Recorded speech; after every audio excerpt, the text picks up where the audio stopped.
Bonjour, bonjour, gum ointment, and hello. Yeah, this week's video, fellas, we're going to be talking about yeast. The reason we're going to be talking about yeast is because someone asked me about yeast, specifically sent me a private message this week. And they asked me why in a previous video I had suggested opening a tin, you know, the top of the Cooper's cans. They've got like that plastic thing around it, and underneath you've got the packet of yeast like this. And I said, do this. And they said, why? What's the point of doing that? It's a perfectly good yeast, it works perfectly fine, Roy. You don't know what you're talking about. But I do.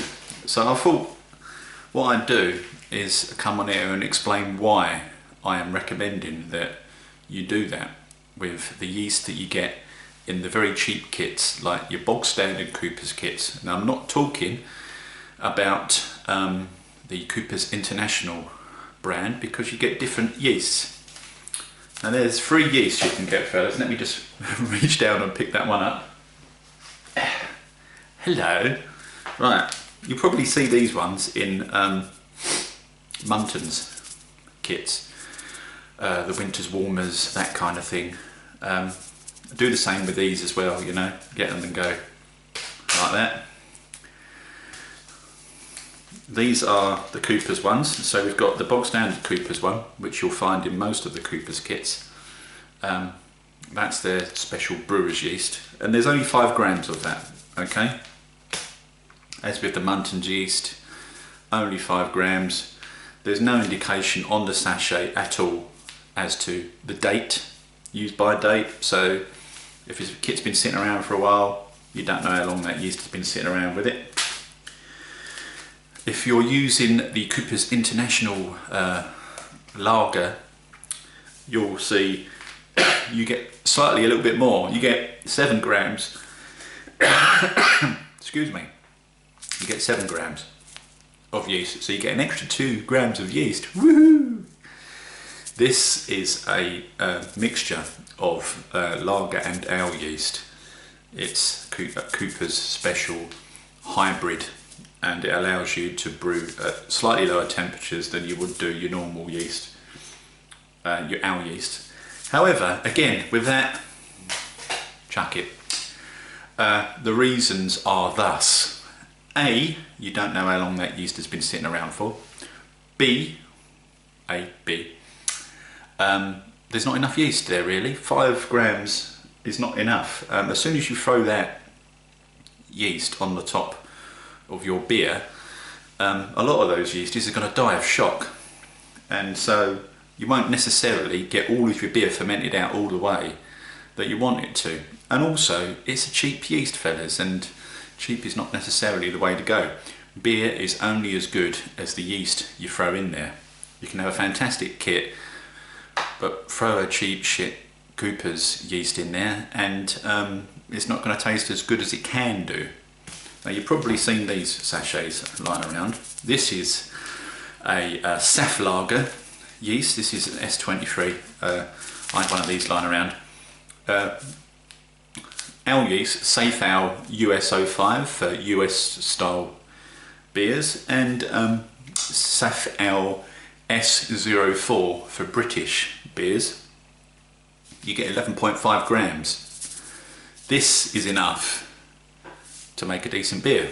However, what I will say is, to get the best out of your beer again, you need to rehydrate it. How do you do that, fellas? Well, you get about 100 millilitres of boiled water. Now do it on the stove, don't do it in a kettle, because a kettle's going to have lime scale in it, and you don't really want that in your water. Alright, so stick it on the stove, boil it up, leave it to get to around about 100 degrees, chuck your yeast on top of it, just leave it, right? Just leave it. Don't do anything with it, just leave it. Put some cellophane wrap over the top of it that's been sprayed with Star San, of course, and make sure that your vessel that you've got your water in's also been sprayed with Star San. Alright, these are obvious tips, fellas, you should be doing this anyway. Leave it to settle for 10 minutes, go back to it, give it a stir, leave it to settle for another 10-15 minutes, and you'll find it's got all puffy. And at that point you can start introducing it into your beer. Now some people do it slowly, so they get some of the beer out of the fermenting vessel and just slowly introduce it to the yeast that way. Some people, like me, just chuck it in and don't worry about it too much, because there's enough yeast there to make you decent beer, and it will ferment out all the way through. So those are the main reasons why I get the sachet, or why I've said get the sachet, chuck it out the window, don't worry about it. Use a decent yeast, because not only do you get more yeast, but the yeast is made specifically for that particular style of beer. Now if you can afford it, make sure you buy liquid yeast as well. Now liquid yeast are about £6.50 with postage, so you're looking at just under a tenner. But the good thing about the liquid yeast, of course, is you can grow them up on a stir plate, or you can do that before you use your yeast, or you can do it afterwards once it's been in the beer and it's grown. You can clean it, you can wash it, and then grow it up that way. You know, your options are just, you know, are widely available to you with the liquid yeast. You can make it last a really long time if you put the time and effort into it. So it's just about personal choice, really. Now I'm not suggesting that when you buy a Cooper's kit, if you use the yeast that's provided, you're not going to get a beer out of it. I'm not suggesting that at all. I'm saying you can get a better beer if you use a decent yeast. And I've had stalled fermentations with Cooper's yeasts, which is why I don't use them anymore. Alright, so that's why, fellas, I've been saying do this with the Cooper's yeasts. Right, I've got loads of yeasts here. Look, I've got cheap lager yeast. I'm never going to use these. Youngs, never use Youngs. Do that with Youngs, right? Because they're really cheap yeasts. They're not very good.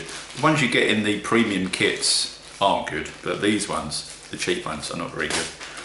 I've even got a Young's cider yeast here. Look, 5 grams in that. Again, it's not enough to do 23 litres really. It's enough to do a demijohn, but not really 23 litres.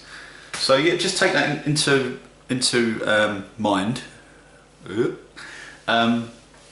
You can listen to me or not, I don't care. It's up to you what you do. It's your yeast and it's your beer, so do what's right for you.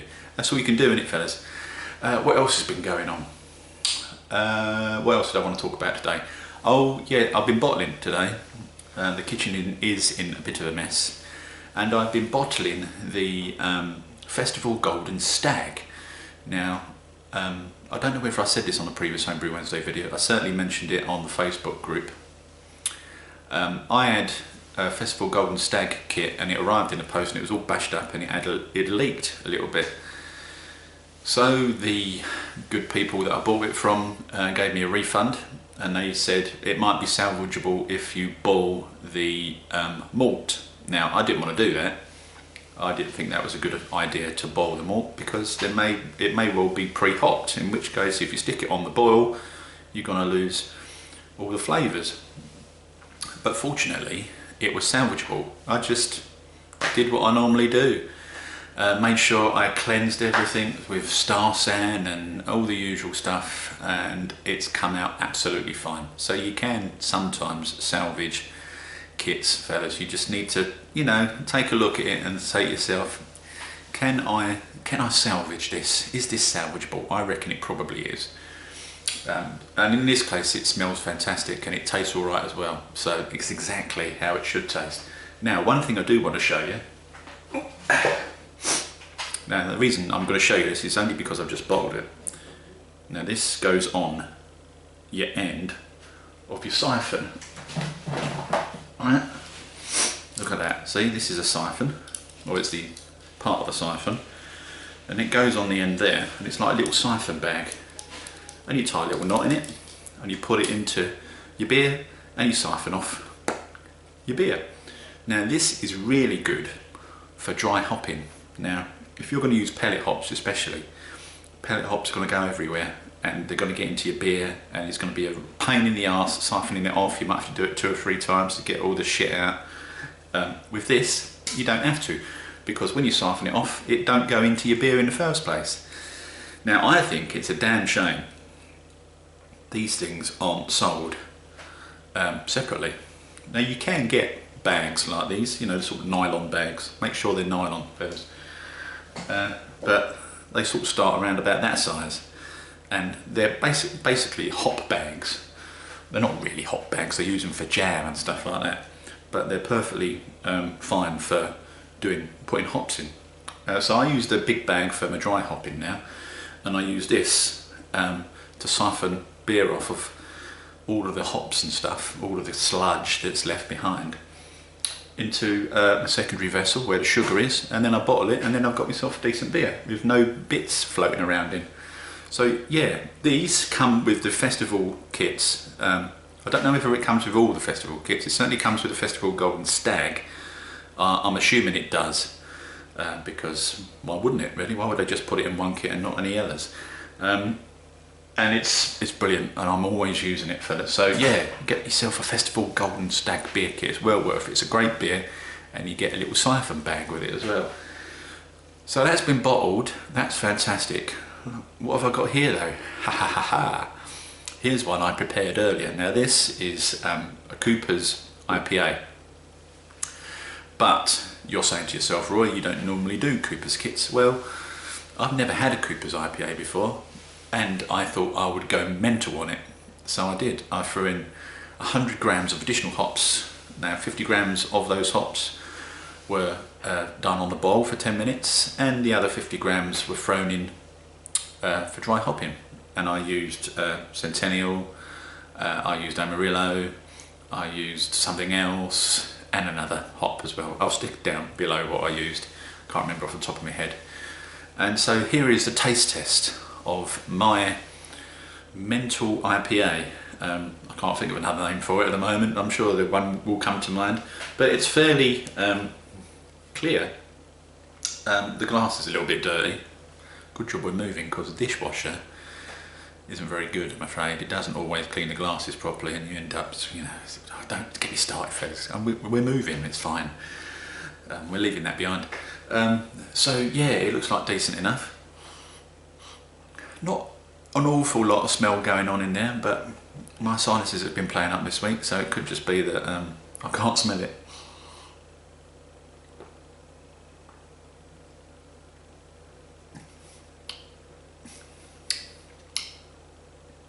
Ooh, that's lovely. Quite surprised at that, actually. I was expecting it to be a massive hop hit, but it's not. It's a very subtle hop hit, and it's not too bitter. So I'll stick down below what I did with that, and you can have a little look at it if you want to. If not, doesn't really matter, does it? What else have I got going? I've also got the Young's IPA kit. Now that is a cracking kit, it really is. It's had an extra couple of weeks under the table in the kitchen, and I've got some in the fridge, and it's going to be a cracking beer, I think. Yeah, so I recommend that kit as well, fellas. I've not done any of my own beers really recently, because we are moving home soon. We're hopefully going to be exchanging contracts next week, which means we'll be out into the blue yonder anytime soon. Blue yonder? It's not going to be blue, is it? It's bloody November, it's going to be freezing. We'll be blue because we're cold. So yeah, I've been basically just throwing some kits on, but I think that is going to be the last one, and I've said that for the last 4 or 5 videos, haven't I? I know. So that's all from me, really, for this week's HBW. I just wanted to explain why I throw yeasts away out of kits, and I'm sure a lot of you do exactly the same. Make sure you use a decent yeast, fellas. It really does make a difference. And one of the things I will say, and I have admitted this before as well, is I never used to start out rehydrating yeast. I just used to throw it on the top. I think rehydrating yeast is the way to go, fellas, if it hasn't already been hydrated, of course, in the form of a liquid yeast. But if you've got your SO5 or your SO4 yeasts, make sure you rehydrate them, because you will get better yield. You'll get more yeast, and you've got a better chance of getting a decent beer out of it, basically, than if you just use one of these things that I chucked on the floor earlier. One of these. Now, there's no reason why you can't really rehydrate these, but I wouldn't bother, in all honesty. I'd just chuck it and use a decent yeast. Now, lots of people are going to say, Roy, it is a decent yeast, it works, you know, and that's fine, fellas. You've got to do what's right for you, haven't you? I don't like to use these because, as I said earlier, I've had stalled fermentations. Some haven't even kicked off. I've had to put in other yeasts to salvage the beer, and I've never had a problem with an S04 or an US05 by rehydrating first and chucking it in. It's always worked, whereas these ones haven't. Because there's not enough yeast in there. I don't care what anyone says. If you look at how much yeast you get, let's use the Festival Golden Stag kit as an example, okay? Now, inside the Festival Golden Stag kit, you've got a little envelope like this, little sachet, slightly bigger though, because there's more yeast in there. There's 20 grams of yeast in that.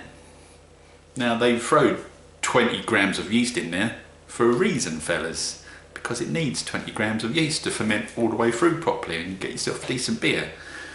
So, you know, it's up to you. It really is up to you. But all I'm doing is I'm explaining to you why I do that, and you can choose to do it or not. It's up to you. So that's all for this week, fellas. Have a good week, month, year, whatever, and I'll see you on the next one. Ta-da.